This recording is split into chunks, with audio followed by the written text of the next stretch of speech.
Students, मैं doctor Alka Goyal, associate professor political science, Rajasthan government. मेरी channel political science for college students में आपका स्वागत है। स्टूडेंट्स, मैं आपको पढ़ा रही हूँ प्रमुख भारतीय राजनीतिक विचारक का चैप्टर मनु। इसके 3 वीडियो आपके लिए पहले मैं पढ़ा चुकी हूँ और आशा है आपको वो वीडियो अच्छे लगे होंगे। आपने लाइक किए हैं काफ़ी, और जो भी आपको समझ में नहीं आ रहा है तो आप उस पर कमेंट्स बॉक्स में कमेंट कर सकते हैं। और आप मेरे चैनल को सब्सक्राइब जरूर करिएगा, political science for college students को, जिससे कि आगे के वीडियो नोटिफिकेशंस आपको मिल सके। तो स्टूडेंट्स, आज मैं इस वीडियो का चौथा भाग आपको पढ़ा रही हूँ। मनु, जैसे कि मैंने पहले आपको बताया है, मनु की पुस्तक है मनुस्मृति, और मनुस्मृति में 12 अध्याय हैं। इसमें से जो 7वां और 8वां अध्याय है वो स्टूडेंट्स राजनीति और कानून व्यवस्था राज्य के बारे में है। और आज जो मैं आपको चैप्टर पढ़ा रही हूँ, जो मनु का जो टॉपिक मैं आपको पढ़ा रही हूँ, वो है पहला है कानून और न्याय व्यवस्था। क्योंकि जो राज्य की स्थापना हुई है वो मुख्य रूप से शासन व्यवस्था के लिए, शांति व्यवस्था, न्याय व्यवस्था के लिए हुई है।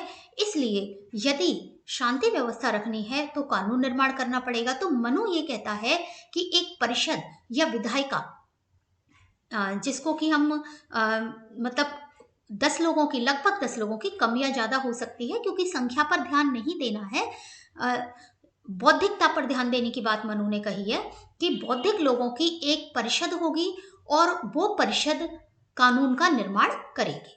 यानी मुख्य रूप से तो परिषद करेगी, लेकिन परिषद के अलावा भी जो अन्य संस्थाएं, संघीय संस्थाएं हैं, वो भी कानून निर्माण कर सकती हैं, स्वयं के नियम बना सकती हैं।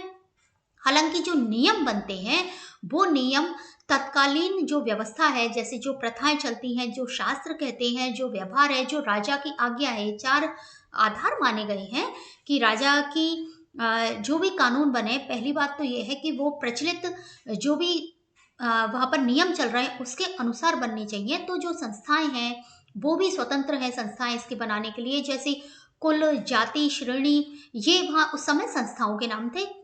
हम ये कह सकते हैं कि कुल यानी कोई कुटुंब, कबीला टाइप का पहले भी होता थे, कबीले जिनको हम बोले, या कोई कहीं पर इस तरह की प्राचीन वो नियम चलते हो, किसी के यहाँ कोई जाति विशेष में कोई नियम चलते हो, कोई श्रेणी विशेष में कोई नियम चलते हो, तो वो भी अपने नियम बना सकते थे।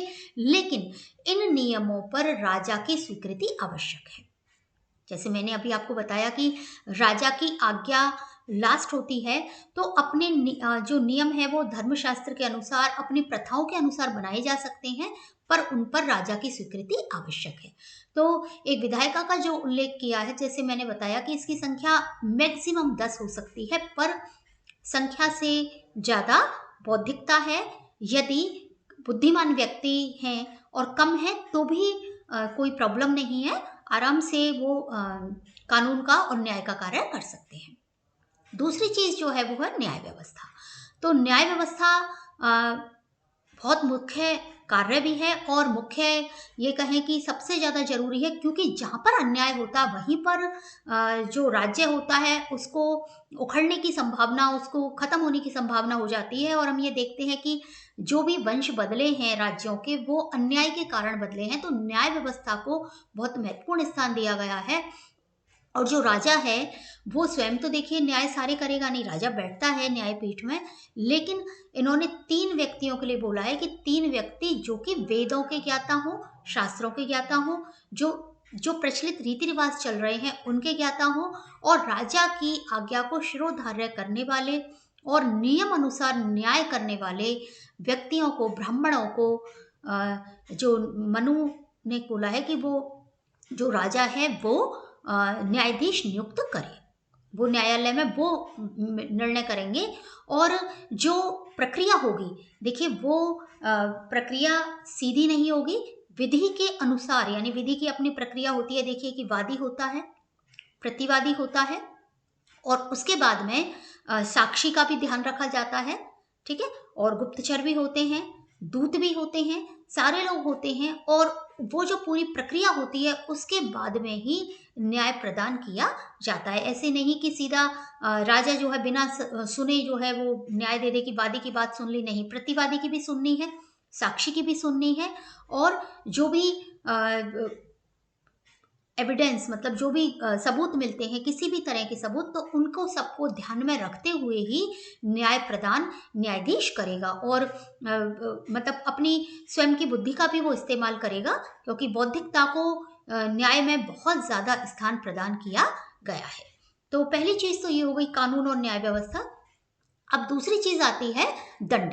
तो स्टूडेंट्स, यदि जो अन्यायी व्यक्ति हैं, अत्याचारी व्यक्ति हैं, या जिन्होंने गलत कार्य किया, यदि उनको दंड नहीं मिलेगा तो देखिए फिर कैसे काम चलेगा। भाई दंड के लिए दंड नहीं मिलेगा तो व्यक्तियों का आचरण कैसे शुद्ध होगा, समाज में शांति व्यवस्था कैसे बनाए रखेंगे। तो दंड भी बहुत आवश्यक है। तो मनुष्यों के आचरण को शुद्ध बनाने के लिए उन्हें अपने धर्म का पालन करने के लिए दंड की आवश्यकता थी।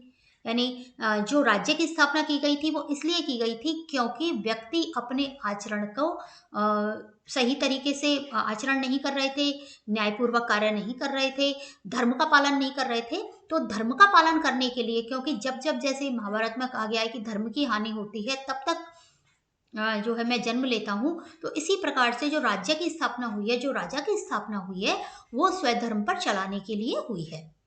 इसलिए जो राजा है उसको भी इसलिए बनाया है क्योंकि दंड की सृष्टि हो, उसका प्रयोग करने के लिए ही राजा को बनाया है। इसलिए मनु ने दंड को बहुत ही महत्वपूर्ण स्थान प्रदान किया है। तो मनु के अनुसार जो दंड है वो सभी प्राणियों का रक्षक है, ब्रह्म तेज से युक्त है और धर्म का पुत्र है, यानी कि धर्म की स्थापना करने वाला, धर्म की रक्षा करने वाला। अब यहाँ धर्म जो है स्टूडेंट्स उसको समझिए कि धर्म क्या है। धर्म कोई हिंदू धर्म या मुस्लिम धर्म या सिख धर्म, ये धर्म नहीं है। यहाँ पर धर्म का मतलब है अपने कार्य की पूर्ति, अपने कर्तव्य को पूर्ण करना। यानी पढ़ाना मेरा धर्म है, पढ़ना आपका धर्म है। तो धर्म का मतलब है अपने कर्तव्य का पालन करना। तो प्रत्येक व्यक्ति से राजा दंड के द्वारा धर्म की स्थापना करवाएगा। तो यानी धर्म और दंड दोनों एक दूसरे के पूरक हैं। और जो दंड है उसका सृजन ईश्वर ने ही किया है, और दंड का कार्य है कि पूरी जो प्रजा है वो अनुशासन में रहे, ठीक है, और अपने धर्म का पालन करने के लिए बाध्य हो। यानी जो दंड है ना उसका भी बड़े कठोर रूप रखा गया है। दंड निवारात्मक, सुधारात्मक, इस तरह के दंड हैं कि व्यक्ति में सुधार आए, और इस तरह के भी है निवारात्मक कि व्यक्ति जो है ना मतलब ये भी है प्रतिशोधात्मक भी है कि व्यक्ति को इतना कठोर दंड दो कि यदि कोई व्यक्ति आदतन अपराधी है उसको इतना कठोर दंड दो कि वह गलत कार्य करने के लिए दोबारा कई बार सोचे, वो गलत कार्य कर ही नहीं पाए। इतना कठोर दंड की बात भी मनु कहते हैं।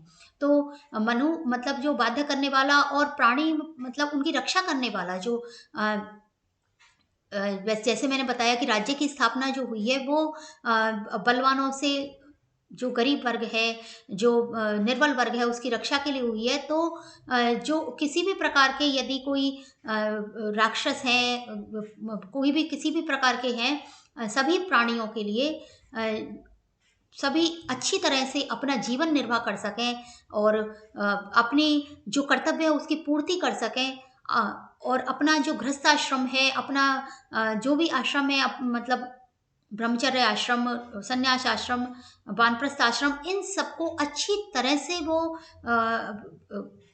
अपने जीवन जी सकें, वर्णाश्रम धर्म की स्थापना हो सके, इस प्रकार से दंड का राजा को प्रयोग करना चाहिए। यानी समाज में पूरी तरह से शांति और व्यवस्था कायम हो कि प्रत्येक व्यक्ति अपने वर्णाश्रम का पालन कर सके और जो वो चाहता है उस कार्य को वो शांतिपूर्वक कर सके। क्योंकि यदि धर्म की स्थापना नहीं रहेगी और व्यक्ति अपने धर्म को भूल जाएगा, अधर्म का आचरण करेगा, और फिर उसी तरह से बर्बर अवस्था हो जाएगी, अप्राकृतिक अवस्था हो जाएगी, मर्यादाएं नष्ट हो जाएंगी, और इसलिए दंड का प्रयोग आवश्यक है। लेकिन राजा दंड का प्रयोग मनमाने अनुसार नहीं कर सकता। उसको दंड का प्रयोग उसी तरीके से करना पड़ेगा जैसे कि शास्त्रों में लिखा है, जैसे मैंने आपको शुरू में बताया कि जो राजा है वो 8 देवताओं के अंशों से मिलकर के मतलब वो अपने उसको धारण करता है, अपने पद को धारण करता है, उनके अंशों को लेकर के वो न्याय गद्दी पर बैठता है, वो राजा की गद्दी पर राज्याभिषेक होता है उसका। तो जब वो कार्य करेगा, जब वो दंड देगा, जब वो न्याय प्रदान करेगा, तो वह ये देखेगा कि वास्तव में जो अन्याय व्यक्ति है, जिसने गलत काम किया है, दंड उसको ही मिलना चाहिए और दोषी को दोष की मात्रा के अनुसार ही दंड मिलना चाहिए। महिलाओं को दंड देने में ध्यान रखना चाहिए कि वास्तव में क्या वो दोषी है या उसने पुरुष के कहने पर दंड दिया है। बाल्य अवस्था वगैरह को देखकर ही दंड दिया जाना चाहिए, ये नहीं कि किसी को भी दंड दे दिया जाए। तो हमेशा दंड देते समय इन सब का ध्यान रखना होगा। राजा को कानून और न्याय व्यवस्था और दंड जो है इनका बड़ा ध्यान पूर्वक उसको देखना पड़ेगा, क्या वास्तव में सही व्यक्ति को दंड दिया जा रहा है। तो स्टूडेंट्स, ये जो है ये बड़ा महत्वपूर्ण चीज है कि राजा जो दंड है वो सही प्रकार से दे। तो आज के वीडियो में मैं इतना ही बता रही हूँ। अगले वीडियो में मैं आपके लिए इसकी जो धर्म है उसके बारे में और जो कर व्यवस्था है राजा की उसके बारे में आपको बताऊंगी। तब तक के लिए आप वीडियो देखिए, कमेंट्स करिए और मेरे चैनल को सब्सक्राइब करना ना भूलें।